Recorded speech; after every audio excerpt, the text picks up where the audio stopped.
Hi ಎಲ್ಲರೂ ಹೇಗಿದ್ದೀರಾ? ತುಂಬಾ ಚೆನ್ನಾಗಿದ್ದೀರಾ ಅಂತ ಭಾವಿಸ್ತೀನಿ. ನಾನು ನಿಮ್ಮ ಪ್ರೀತಿಯ ರಚಿತಾ ಮಾತಾಡ್ತಾ ಇರೋದು. Welcome to my vlog. ಇವತ್ತು ತಿಂಡಿ ಏನು ಮಾಡಬೇಕು ಅಂತ ಯೋಚನೆ ಮಾಡ್ತಾ ಇದ್ದೆ. ಸೊ ಆಗ ಚಪಾತಿ ಮಾಡೋಣ ಅಂತ ಅಂದ್ಕೊಂಡು ಗೋಧಿ ಹಿಟ್ಟು ತೊಗೊಂಡಿದ್ದೀನಿ, ಉಪ್ಪು ಹಾಕ್ಕೊಂಡಿದ್ದೀನಿ, ಮತ್ತು ಸ್ವಲ್ಪ ಎಣ್ಣೆ, ಸ್ವಲ್ಪ ನೀರು ಹಾಕ್ಕೊಂಡು ಚೆನ್ನಾಗಿ ಕಲಿಸ್ತಾ ಇದ್ದೀನಿ. ಚೆನ್ನಾಗಿ ನಾದಬೇಕು, ಚೆನ್ನಾಗಿ ಕಲಿಸ್ಬೇಕು. ಆವಾಗ ಚಪಾತಿ ತುಂಬ ಚೆನ್ನಾಗಿ ಬರುತ್ತೆ, ಸಾಫ್ಟ್ ಆ್ಯಂಡ್ ಸ್ಮೂತಾಗಿ ಬರುತ್ತೆ. ಆಮೇಲೆ ಅದಕ್ಕೆ ಕಾಂಬಿನೇಷನ್ ಆಗಿ ಚಟ್ನಿ ಮಾಡಬೇಕು ಅಂತ ಕಾಯಿ, ಮೆಣಸಿನ್ಕಾಯಿ, ಬೆಳ್ಳುಳ್ಳಿನ ಸ್ವಲ್ಪ ಫ್ರೈ ಮಾಡ್ಕೋಬೇಕು ಎಣ್ಣೆಯಲ್ಲಿ. ಕಾಯಿ, ಹುಣಸೆಹಣ್ಣು, ಮೆಣಸಿನ್ಕಾಯಿ, ಬೆಳ್ಳುಳ್ಳಿ, ಸ್ವಲ್ಪ ಕಡಲೆ ಹಾಕ್ಕೊಂಡು ಉಪ್ಪು ಹಾಕ್ಕೊಂಡು ಗ್ರೈಂಡ್ ಮಾಡ್ಕೊಳ್ಳಿ, ಚಟ್ನಿ ರೆಡಿ ಆಗುತ್ತೆ. ಓಕೆ, ಚಪಾತಿ ಚಟ್ನಿ ಕಾಂಬಿನೇಷನ್ ಸಿಕ್ಕಾಬಟ್ಟೆ ಚೆನ್ನಾಗಿತ್ತು. ಎಲ್ಲರೂ ತಿಂದರು, ಟೇಸ್ಟಿಯಾಗಿದೆ ಅಂತ ಹೇಳಿದ್ರು. ಓಕೆ ಫ್ರೆಂಡ್ಸ್, ನೀವೆಲ್ಲ ಏನು ತಿಂಡಿ, ನಿಮ್ಮನೇಲಿ ಏನು ತಿಂಡಿ ಅಂತ ನಿಮಗೆ ಕಮೆಂಟ್ ಮೂಲಕ ತಿಳಿಸಿ. ನಾನು ನಿಮಗೊಂದು ಸ್ಲೋಗನ್ ಅಂತನಾದರೂ ಹೇಳ್ಬೋದು ಅಥವಾ ಏನಾದರೂ ಅಂತ ಹೇಳ್ಬೋದು. ಯಶಸ್ಸು ನಿನ್ನನ್ನು ಹುಡುಕಲು ಬರುವುದಿಲ್ಲ, ನೀನು ನಿನ್ನ ಪ್ರಯತ್ನದಿಂದ ಅದನ್ನು ಪಡೆಯಬೇಕು. ನಿಜ ಅಲ್ವಾ ಫ್ರೆಂಡ್ಸ್? ಯಶಸ್ಸನ್ನು ನಾವು ಹುಡುಕೋಕ್ಕೋದ್ರೆ ಅದು ನಮ್ಮ ಹಿಂದೆ ಬರೋದಿಲ್ಲ,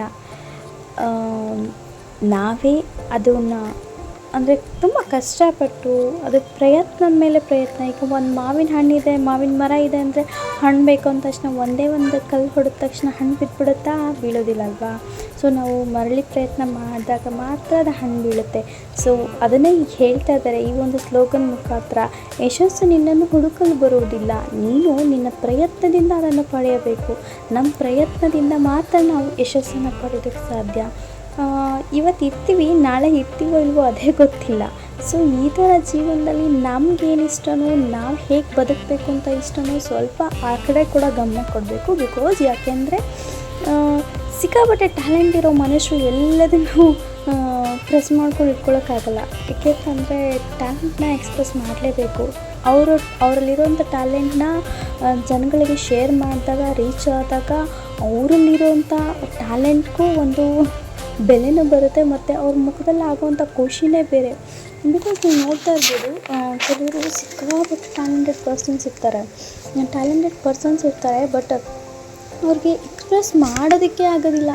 ಯಾವುದೇ ಒಂದು ಇದರಲ್ಲಿ ಹೋದ್ರೂ ಅವ್ರಿಗೆ ಕಾರಣಾಂತರದಿಂದ ಎಕ್ಸ್ಪ್ರೆಸ್ ಮಾಡೋಕ್ಕಾಗಲ್ಲ. ಪಾಪ ಅವ್ರಿಗೆ ಎಷ್ಟು ನೋವಿರುತ್ತೆ ಅಂದರೆ ಅದನ್ನು ಎಕ್ಸ್ಪ್ರೆಸ್ ಮಾಡೋಕ್ಕೂ ಆಗಲ್ಲ, ಹೇಳೋಕ್ಕೂ ಆಗಲ್ಲ, ಬಿಡೋಕ್ಕೂ ಆಗಲ್ಲ.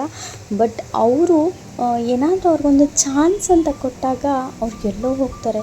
ಬಟ್ ನೀವು ಅಂಥವ್ರಿಗೆ, ನಿಮ್ಮಲ್ಲಿ ಯಾರಾದರೂ ಇದ್ದರೆ, ನಿಮ್ಮ ಮನೇಲಿ ಯಾರಾದರೂ ಟ್ಯಾಲೆಂಟೆಡ್ ಪರ್ಸನ್ಸ್ ಇದ್ದಾರೆ ಅಂತಂದರೆ ಪ್ರತಿಯೊಬ್ಬರಲ್ಲೂ ಒಂದಲ್ಲ ಒಂದು ಟ್ಯಾಲೆಂಟ್ ಇರುತ್ತೆ. ಅದನ್ನು ನೀವು ಗುರುತಿಸ್ಬೇಕಷ್ಟೆ. ಗುರುತಿಸಿದಾಗ ಅವ್ರು ಖಂಡಿತ ಎಲ್ಲೋ ಒಂದು ಕಡೆ ಹೋಗಿ ಬೆಳೀತಾರೆ. ನೀವು ಅದನ್ನು ಗುರುತಿಸ್ಬೇಕು ಮತ್ತು ಅವ್ರಿಗೆ ಸಪೋರ್ಟ್ ಮಾಡಬೇಕು. Support is most important. Because support ಮಾಡಿದಾಗಲೇ ಅವ್ರಿಗೆ ಏನೋ ಒಂದು ಗೆಲುವು ಸಿಕ್ಕ ಹಾಗೆ. ಅವ್ರು ಗೆಲ್ತಾರೋ ಬಿಡ್ತಾರೋ ಗೊತ್ತಿಲ್ಲ, ಬಟ್ ಆ ಸಪೋರ್ಟ್ ಸಿಕ್ಕಿದಾಗ ಅವ್ರು ಗೆದ್ದಷ್ಟೇ ಖುಷಿ ಆಗುತ್ತೆ. ಬಿಕಾಸ್ ಅದು ಅವ್ರಿಗೆ ಟ್ಯಾಲೆಂಟ್ಗೆ ಹೇಳೋಕ್ಕಾಗಲ್ಲ, ಅಷ್ಟು ಖುಷಿ ಆಗುತ್ತೆ ಫ್ರೆಂಡ್ಸ್. ಸೊ ಹಾಗಾಗಿ ನಿಮ್ಮನೇಲಿ ಯಾರಾದರೂ ಒಂದು ಟ್ಯಾಲೆಂಟೆಡ್ ಪರ್ಸನ್ಸ್ ಇದ್ದರೆ ದಯವಿಟ್ಟು ಸಪೋರ್ಟ್ ಮಾಡಿ. ಅವರಲ್ಲಿ ಏನು ಟ್ಯಾಲೆಂಟ್ ಇದೆ ಅನ್ನೋದನ್ನು ಗುರುತಿಸಿ ಅವ್ರಿಗೆ ಆ ಒಂದು ಜಾಗದಲ್ಲಿ ಈಗ ಕೆಲವ್ರಿಗೆ ಒಂದೊಂದು ರೀತಿಲಿ ಟ್ಯಾಲೆಂಟ್ಸ್ ಇರುತ್ತೆ, ಆ ಒಂದು ರೀತಿಲಿ ಅವ್ರಿಗೆ ಸಪೋರ್ಟಿವ್ ಆಗಿ ನಿಂತ್ಕೊಳ್ಳಿ.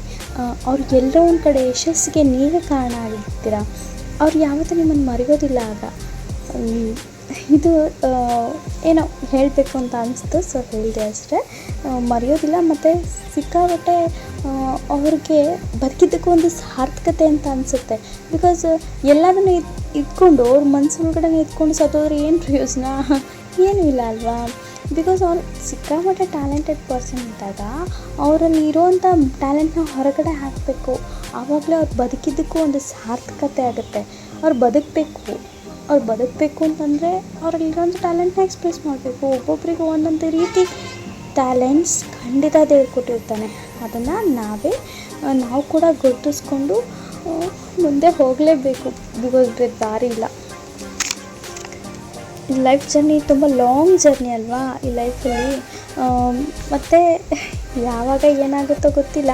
ಸೊ ಹಾಗಾಗಿ ಲೈಫ್ ಲಾಂಗ್ ಜರ್ನಿಯಲ್ಲಿ ನಾವು ಏನು ಮಾಡಿರ್ತೀವಿ ಅನ್ನೋದು ಮಾತ್ರ ಇಂಪಾರ್ಟೆಂಟ್ ಆಗುತ್ತೆ, ಅದೇ ಉಳಿಯುತ್ತೆ ಕೂಡ.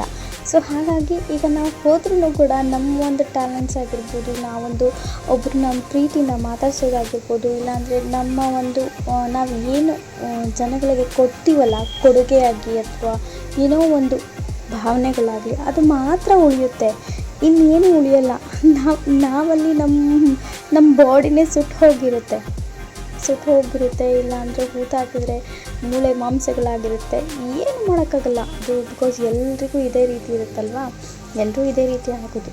ಸೊ ಇರೋವರೆಗೂ ಹ್ಯಾಪಿಯಾಗಿರಿ, ಬಿಂದಾಸಾಗಿರಿ, ಚಿಂತೆ ಮಾಡಬೇಡಿ, ನಿಮ್ಗೇನು ಅನಿಸುತ್ತೋ ಅದನ್ನು ಮಾಡಿ. ಆದರೆ ನಿಮಗೆ ಏನು ಮಾಡಬೇಕಂತ ಮನಸ್ಸಿಟ್ಟು ಒಂದು ಒಳ್ಳೆಯ ಕೆಲಸಗಳನ್ನ ಮಾಡಿ, ಆದಷ್ಟು ಜನಗಳಿಗೆ ಸಹಾಯ ಮಾಡಿ. ನೀವು ಏನಾದರೂ ಕಷ್ಟಪಟ್ಟು ನಾನು ಇದನ್ನು ಪಡಿಲೇಬೇಕು ಅನ್ನೋದಿದ್ದರೆ ಖಂಡಿತ ಟ್ರೈ ಮಾಡಿ, ಅದೆಲ್ಲವೂ ನಿಮಗಾಗತ್ತೆ. ಅಂದರೆ ಟ್ರೈ ಮಾಡಿದಾಗ ಮಾತ್ರ ಅದು ನಿಮಗಾಗತ್ತೆ. ಕಷ್ಟಪಟ್ಟೆ ನಾನು ಇದೆಲ್ಲ ಸಿಗಲ್ಲ ಅಂತ ಅಂದ್ಕೊಳ್ಳೋಕೆ ಹೋಗಬೇಡಿ. ಬಿಕಾಸ್ ಕಷ್ಟಪಟ್ಟರೆ ಸುಖ ಅನ್ನೋ ಕಾಲ ಇದು. ಎಷ್ಟು ಕಷ್ಟಪಡ್ತೀವೋ ಅಷ್ಟು ನಮಗೆ ಖಂಡಿತ ವರವಾಗಿ ದೇವರು ಖಂಡಿತ ವರನ ಕೊಡ್ತಾನೆ. ಆ ವರಕ್ಕೋಸ್ಕರ ನಾವು ಕಾಯ್ತಾನೆ ಇರಬೇಕು, ಪ್ರತಿ ಕ್ಷಣವೂ ಕಾಯಬೇಕು. ಪ್ರತಿ ಕ್ಷಣವೂ ನಾವು ನಮ್ಮ ಕೈಲಾಗಿರೋವಂಥ ಕಷ್ಟನ ನಾವು ಪಡಲೇಬೇಕಾಗತ್ತೆ. ಕೆಲವರು ನಮಗೆ ಕಷ್ಟನ ಕೊಡಬೇಕು ಅಂತಲೇ ಹುಟ್ಟಿ ಬಂದಿರ್ತಾರೆ ಭೂಮಿಗೆ. ಅವರಿದ್ರೇ ಅಲ್ವ ನಾವು ಬೆಳೆಯೋದು, ಅವರಿದ್ರೇ ಅಲ್ವ ನಾವು ಗುರುತಿಸ್ಕೊಳ್ಳೋದು. ಸೊ ಹಾಗಾಗಿ ಏನು ಮಾಡೋಕ್ಕಾಗಲ್ಲ, ಅಂಥವ್ರು ಇದ್ದೇ ಇರ್ತಾರೆ. ಕಾಲು ಎಳೆಯೋರಿದ್ದಾಗ ನಾವು ಮೇಲೆ ಹೋಗೋದು ಸಹಜ. ಅವ್ರ ಪಾಡಿಗೆ ಅವ್ರು ಇರಲಿ, ನಾಯಿ ಬೊಗಳಿದ್ರೆ ದೇವಲೋಕ ಏನು ಹಾಳಾಗಲ್ಲ ಅಲ್ವಾ.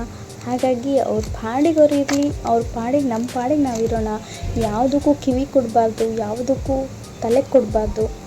ನಮ್ದು ಏನಿದೆಯೋ ಆ ಕೆಲಸ ಮಾಡಿಕೊಂಡು ಮುಂದೆ ಹೋಗ್ತಾ ಇರಬೇಕು. ಬಿಕಾಸ್ ಲೈಫು ಸಿಕ್ಕಾಬಟ್ಟೆ ಏನಂತ ಹೇಳ್ತಾರೆ, ಲೈಫ್ ಬ್ಯೂಟಿಫುಲ್ ಆಗಿರುತ್ತೆ. ಅದನ್ನು ನಾವೇ ಸೃಷ್ಟಿ ಮಾಡ್ಕೋಬೇಕಷ್ಟೆ.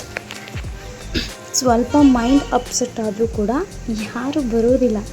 ನಿಮ್ಮ ಮೈಂಡೆಲ್ಲ ಅಪ್ಸೆಟ್ ಆಗಿದೆ, ಏನಾದರೂ ಪ್ರಾಬ್ಲಮ್ ಆಗಿದೆಯಾ, ಆ ಥರ ಎಲ್ಲ ಇಲ್ಲ, ಯಾರೂ ಬರಲ್ಲ. ನಿಮ್ಮ ಒಂದು ಎಂಜಾಯ್ಮೆಂಟ್, ನಿಮ್ಮ ಖುಷಿ, ಎಲ್ಲನೂ ನೀವೇ ಮಾಡ್ಕೋಬೇಕಾಗತ್ತೆ. ಸ್ವಲ್ಪ ಯಾಮಾರಿದ್ರು ನಿಮ್ಮ ಒಂದು ನೋವಿಗೆ ನೀವೇ ಔಷಧಿ ಕೊಂಡ್ಕೊಳ್ಳೋಕ್ಕೂ ಆಗೋದಿಲ್ಲ, ಆ ಥರ ಆಗ್ಬಿಡುತ್ತೆ. ಸೊ ಹಾಗಾಗಿ ನಿಮ್ಗೇನು ಅನಿಸುತ್ತೋ ಅದು ಮಾಡಿ, ಆದರೆ ಒಳ್ಳೆ ಮಾರ್ಗದಲ್ಲಿರಲಿ. ಆ ಒಳ್ಳೆ ಮಾರ್ಗದಲ್ಲಿ ಖಂಡಿತ ಹೋದಲ್ಲಿ ದೇವ್ರು ನಮಗೆ ಯಾವಾಗಲೂ ಹೆಲ್ಪ್ ಮಾಡೇ ಮಾಡ್ತಾನೆ.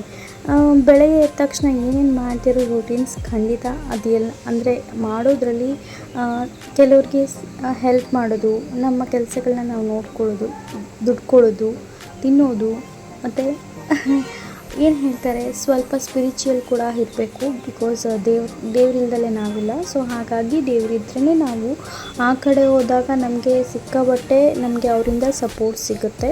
ಸೊ ನಮ್ಮ ದೇವ್ರ ಕಡೆ ಹೋದಾಗಲೇ ನಮಗೆ ಎಲ್ಲದೂ ಕೂಡ ಒಳ್ಳೆಯದಾಗೋದು.